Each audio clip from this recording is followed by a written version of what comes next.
Started here. We have a number of senators with us. I'll start with you, Professor Scott Morton. I was interested to see already the 2,800 lawyers and lobbyists for the companies are now claiming that one of my points was that we should cede regulation to, that I said we should cede regulation to Europe and to Australia and to South Korea. They're already at it. I think you know what I said, which was that we should take the lead. We in America who believe in competition should take the lead, and that we have some good examples out there, but we shouldn't let them take the lead. So I just thought for those of you tweeting that out, you might be interested to note that that was a lie. Professor Scott Morton, could you please talk about and kind of refute some of the points that Professor Francis made when it comes to the bill, and how the bill is all about capitalism and competition. And as you know, throughout history, that has been a counterweight to monopolies. Thank you, Senator Klobuchar. I think the parade of horribles that was listed by Professor Francis really can't happen if there's a requirement to find injury to competition.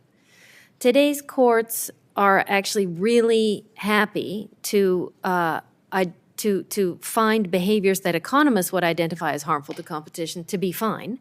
The problem we have is actually excessive deference to that kind of an argument. And I think, therefore, it's natural we would have some of that here despite the beefed-up language.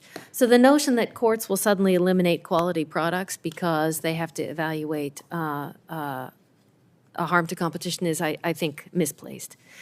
And the kind of self-preferencing that the bill is worried about can be harmful. This is known. It's not an imaginary thing, and Professor Francis has himself written that self-preferencing isn't captured by the antitrust laws, the current antitrust laws. So what kind of self-preferencing would we worry about? What kind would be harmful?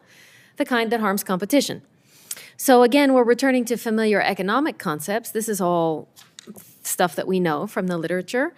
And the fact that new words are being used in this legislation is exactly to ensure that we get a new outcome. We can't use the same terminology and imagine that courts won't understand it the way they always have. So to get a different outcome, we have to use a new word and say, look, we're worried about harm to competition.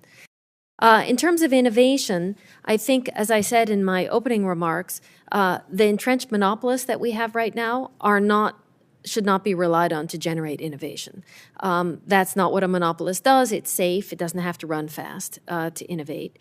Where we're seeing quite a lot of innovation is actually on these platforms now. So the apps themselves competing with each other and trying to innovate and indeed someday replace the platform.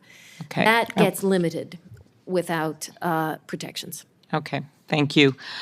Ms. Lewis, we have two Lewises. I'll start with you, Ms. Lewis.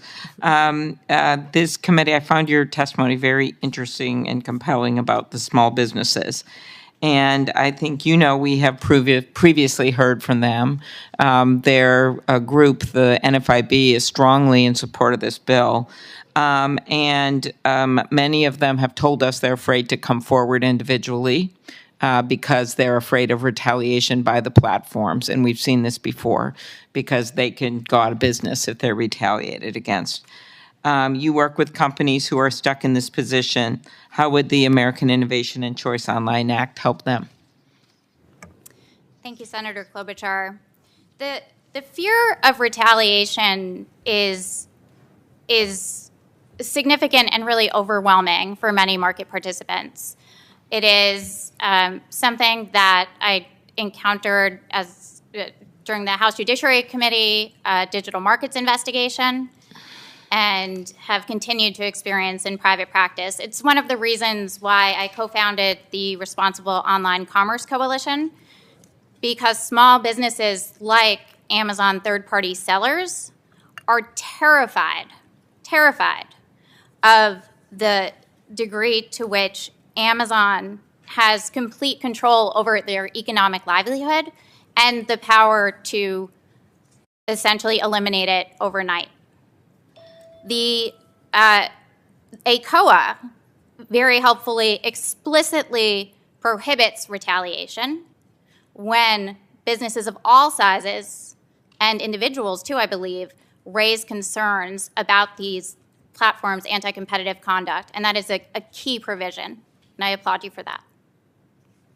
Thank you. Last question, Mr. Lewis. How do you think the bill will affect the strength and competitiveness of U.S. Tech companies? Senator, I think it will affect it directly. Too many small companies rely on these platforms for access to consumers, and so it's important that they have the ability to reach consumers without having to ask for permission. It's important that they feel free to innovate without fear of their business data being manipulated by the dominant digital platforms. So most of the folks that we talked to, folks that were studied in the House antitrust investigation, folks who don't always want to come forward and share their fears, will say privately that it's important that they have the ability to compete, that they feel restricted by the practices of the dominant digital platforms, and I feel like AKOA specifically targets the harms that we saw studied in the House Antitrust Subcommittee. Thank you very much. And I just think it's really important to note, as Ms. Lewis was talking about the momentum for the bill, we have had major breakthroughs, including the NFIB endorsement since it started. And these things take a long time. The more and more small businesses that I think that these platforms took for granted that are coming out and talking about what's happening, and including medium-sized businesses and the like, I think it's really important that we note that kind of momentum that we've had in terms of a change of the support that we're getting for this bill as more people understand what's really going on, which in this ecosystem and what's going on around the world. Senator Lee. Thank you.